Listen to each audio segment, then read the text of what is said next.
Okay, I'm chopping tobacco. This is my first year chopping tobacco. It's pretty cool to do. My first year chopping tobacco. It's a pretty cool job. I like it. Everybody thinks I'm nuts, but I like doing it because it's just, I don't know, it's kind of like bricklaying. You chop, chunk, chop, chunk, and it goes pretty fast. And some other guys was out here helping, but today's Sunday.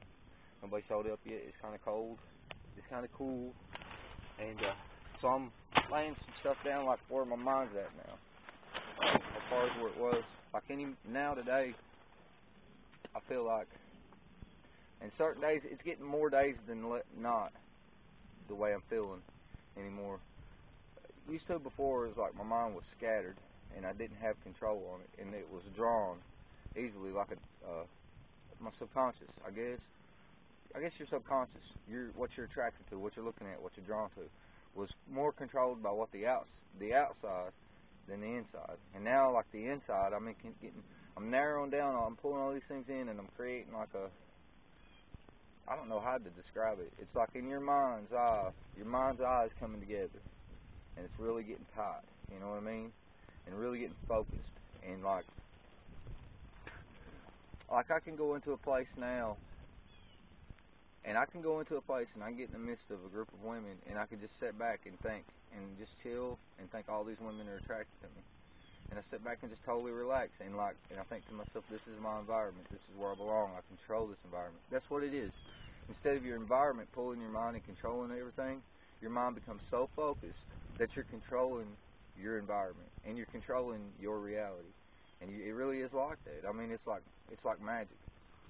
The law of attraction, and I come across something called, it's a movie called The Secret. You can see it on Netflix.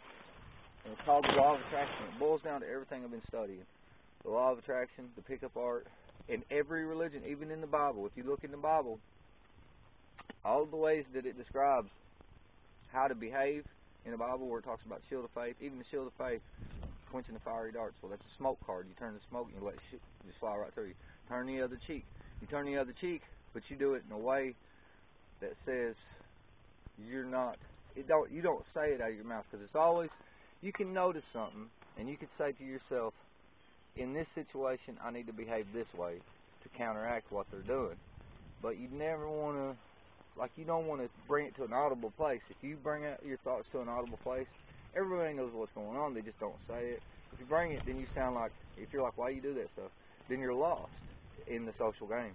Because social intelligence tells you not to say that, just to react to it in the most socially intelligent way too. Like if I go in and somebody cracks a joke on me. Used to before, because they are trying to put you down. It's called going for the pecking order, the alpha male beta.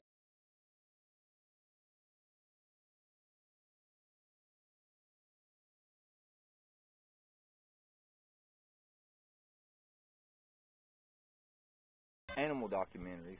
Well, the alpha lion or the alpha wolf or any alpha animal you watch, he's not going to react to little things that come his way. Like if a bunch of other lions come in, or another male lion comes in, he's huffing and puffing and panting and stuff like that. Well, the alpha lion just kind of sits there and chills and just relaxes and looks at him, and that's it. And then he'll look over here, and he's just minding his own business because he ain't got shit to worry about, and that's what he's thinking. He's not letting his outside environment affect his mindset. Now, if that other alpha lion comes in and tries to attack, the alpha lion don't back down. And that's the thing about fighting. You'll come to situations, maybe, possibly, where you are playing it cool, and you're playing as cool as you can, and you're not sweating the other guy. Well, the guys want you to sweat them because they want to dominate you. When they come along, now if they try to pick a fight with you, react first, ask questions later. If they invade your personal space in a threatening manner, react first before they do, because you don't let your emotions take over. Let rationalism take over, and let technique take over, and learn some. If you don't know how to box, if you don't know anything like that, learn a few moves. You don't need very many. 3 straight punches to the face, a side step punch to the ribs, and then you can take your opponent down, and then you can just beat the hell out of them, usually in a street fight, because usually people don't know how to fight that well. And that's not an ego thing. I'm not saying anything in an egotistical manner. I'm saying things in a very rational way, you know. But like I said, I'm chopping tobacco today. I'm getting 20 cents a stick. I was contracting some, and by this spring, I'm making connections in Campbellsville, and my social skills are getting supreme. I feel like I'm turning into a totally different person. And as you start to learn to control the environment around you, instead of having it control you, you start becoming attractive. And you really do. If you think to yourself, I'm a magnet, and I just attract people, and people like me. People like me because I'm just the greatest guy on earth. And that, you don't want to say that, but you think that, you know what I mean? But your behavior will line up with your thoughts, because you'll start behaving like the greatest guy on earth.